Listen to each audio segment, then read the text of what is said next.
aw minnu sɔgɔlen bɛ nin wagati na Mifa TV ani Ondu TV kan an ka foli bɛ aw bɛɛ lajɛlen ye. An b'a fɔ aw ye ko aw bisimila aw ka jɛmukan man di kɛnɛ kan ni o ye trajectoire ye.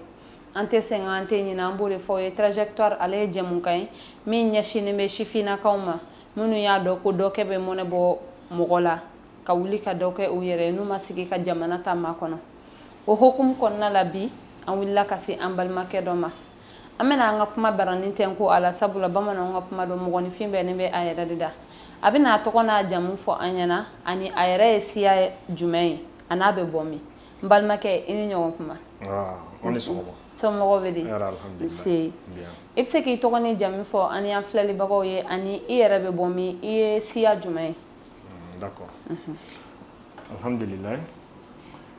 Ne tɔgɔ de ye Sanusi Ture. Ne bɛ bɔ Keɲeba, Kayi Keɲeba fan fɛ. Ne ye maninka ye. Ok, maninkakɛ nin diyara an ye. An b'a fɛ k'a dɔn yala Sanusi yɛrɛ ye kalan jumɛn de kɛ?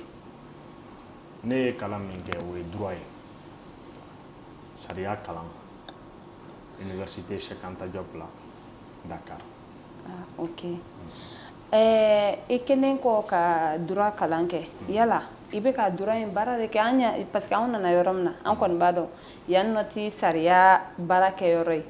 nka kun jumɛn de ye Sanusi yɛrɛ bila ka na jago bolo ma? Bon n bɛ se k'a fɔ o ye latigɛ ye. Latigɛ de y'a kɛ n sera yan parce que comme aw yɛrɛ bɛ jamana in baarako kalama cogo min na kalan kɔfɛ an nana an ye baara ɲini an mɛnna baara ɲini na an ma baara sɔrɔ.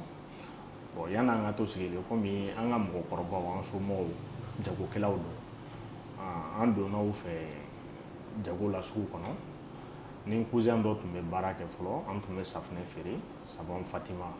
ani Kimusa an tun bɛ yaala dugu kɔnɔ k'a feere. Bon n ye expérience sɔrɔ o la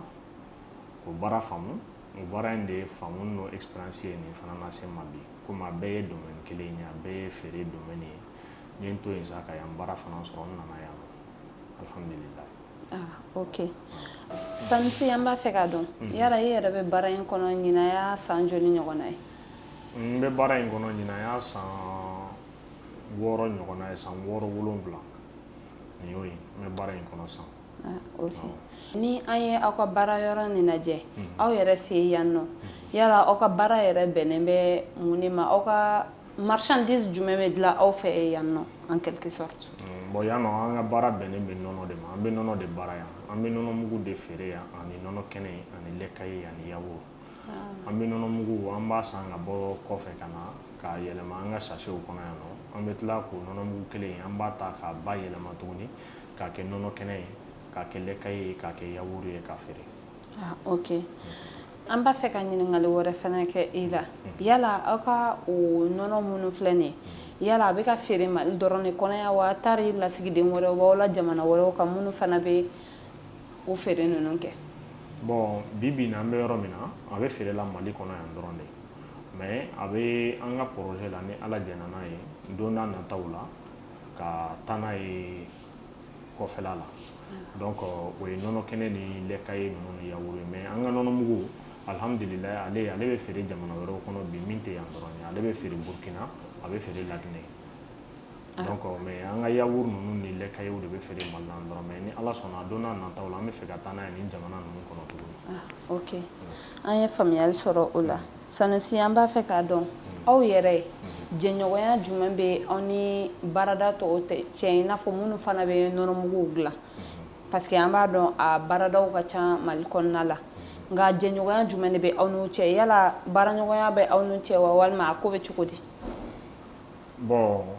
officiellement baaraɲɔgɔnya t'an n'u ni ɲɔgɔn cɛ mais kɛlɛ fana t'an n'u ni ɲɔgɔn cɛ terrain sanfɛ an ka baarakɛɲɔgɔnw u bɛ tulo ni yɛlɛ kɛ u bɛ barow ni u bɛ don ɲɔgɔn na mais an ka ɲɛmɔgɔw n'u ka ɲɛmɔgɔw n ka dɔnniya t'a la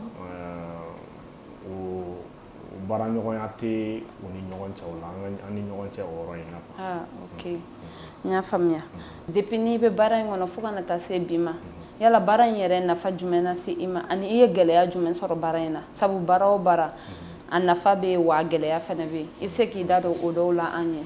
Alhamdulillah baara in a ye nafa caman lase n ma alhamdulillah parce que baara in ale de kama bi n bɛ se ka n ka denbaya balo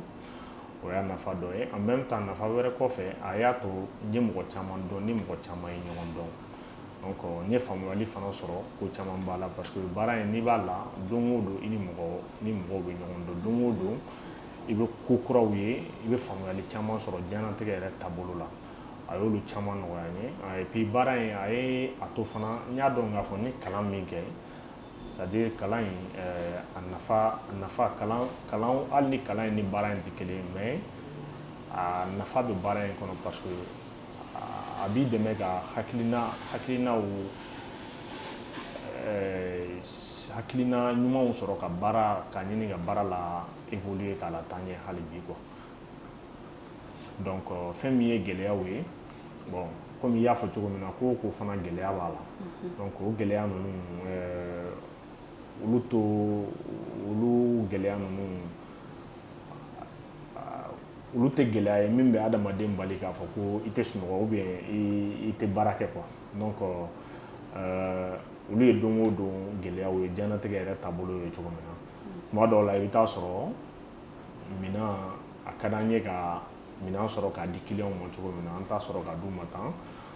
donc fɛn min ye gɛlɛya yɔrɔw ye an bɛ se ka fɛn min fɔ o la i b'a dɔn diɲɛlatigɛ ko bɛɛ nɔgɔya b'a la comme gɛlɛya b'a la bon a gɛlɛyama yɔrɔ ye yɔrɔ min ye ni waati dɔw kɛra minɛnko bɛ gɛlɛya ni minɛnko nana gɛlɛya waati minnu na i bɛ taa sɔrɔ an fana bɛ sɛgɛn an baarakɛɲɔgɔnw fɛ o waatiw la kosɛbɛ o gɛlɛya ninnu b'a la o ye dɔ ye bon gɛlɛya wɛrɛw fana b'a la tuguni a tɛ ban o ye tiɲɛ gɛlɛya ka ca kosɛbɛ ok an ye faamuyali sɔrɔ o bɛɛ lajɛlen na maintenant sisan i n'a fɔ an bɛ ka se an ka jamukan kuncɛ wagati ma sisan ni a fɔra ko e yɛrɛ ka conseil di ladilikan di i balimakɛw ma minnu bɛ yen fɔlɔ n'u tɛ baara la u b'a fɔ ne ye nin kalan de kɛ en tant que m'o kalan sɔrɔ n tɛ o baara sɔrɔ n tɛ n'an bolo don baara wɛrɛ fosi la u bɛ to so tewuliw ni yalayalaw la ani minnu fana bɛ yen n'u bɛ ka nin baara ɲɔgɔnna kɛ i n'a fɔ e yɛrɛ i bɛ se ka ladilikan jumɛn lase u ma. D'accord, merci o ɲininkali o diyara n ye bon n bɛ se k'a fɔ minnu sigilen bɛ so n'u tɛ baara la fo n ye nin kalan kɛ fo n ka nin baara in sɔrɔ n bɛ se k'a fɔ u bɛ fili juguba la u ka wuli joona ka bɔ o fili in na parce que adamaden n ye kalan min kɛ n'o baara tɛ n t'o kɛ baara man di ye tubabuw bɛ kuma dɔ fɔ ko il y a pas de sous-métier mais de sortes gens baara lankolon tɛ yen mɔgɔ lankolon de bɛ yen ne ye kalan min kɛ ani nin baara in jɛgɛjalan ni baji de don mais alhamdulillah n b'a kɔnɔ bi n y'a faamu cogo min na ani mɔgɔ min y'a kalan kɛ n bɛ se k'a fɔ an ma jan ɲɔgɔn na parce que n y'a pratique kɛ n ye fɛn caman faamu a la donc u ka wuli u ka dɔ k'u yɛrɛ ye o ka fisa ni u ka sigi so nafa fosi tɛ baarakɛbaliya la ni nimisa tɛ baara de bɛ adamaden kɛ hɔrɔn ye n b'o de f'olu ye bon minnu b'a domaine kɔnɔ i n'a fɔ ne yɛrɛ n bɛ se ka fɛn min f'olu fana ye o ye u ka dɔ fara courage kan hali bi u ka baara kɛ ne bɛ baara in daminɛ don min na n y'a daminɛ duguma de fo duguma ka carton ta k'u ladon mobili kɔnɔ k'a fili ka b'o la ka n'a ka mobili ta ka yaala dugu kɔnɔ k'a feere ka b'o la ka na n yɛrɛ sɔrɔ fo yan bi alhamdulillah en tant que responsable commercial donc u ka cɛsiri u ka baara kɛ hali bi parce que n'u ye baara kɛ a mɛnna janyana u bɛna a nafa sɔrɔ ni ala sɔnna. Ok ni kuma ninnu diyara n ye an bɛ foli lase i yɛrɛ ma i ka nin kumakan ninnu kosɔn n'ala sɔnna a ma an b'a dɔn nin tɛna k'a dan ye don wɛrɛw la an bɛna ɲɔgɔn sɔrɔ ayiwa an filɛlibagaw a yɛrɛ bɔra k'an balimakɛ ka kumaw lamɛn dɛ bamananw ka kuma don baara lankolon tɛ mɔgɔ lankolon de bɛ n'i ye fɛn o fɛn kanu i bɛ nɔ bɔ o la ni ne bɛ dan sigi an ka bi jɛmukan na nka an tɛ ɲinɛ an tɛ sɛgɛn an b'a fɔ aw ɲɛna ko min ye an ka Mifa TV ye a ye an ka chaîne de notification aw k'o activer o la n'an ye jɛmukan o jɛmukan bila aw b'o sɔrɔ wa aw ka abonné fɛnɛ an ka chaîne na ani aw ka to ka Ondu TV fɛnɛ jabarani lajɛ n'Ala sɔnn'a ma aw tɛ fɔ aw jigi kɔ an b'a fɔ aw ye ko aw k'an bɛn diɲɛ waati wɛrɛ shukran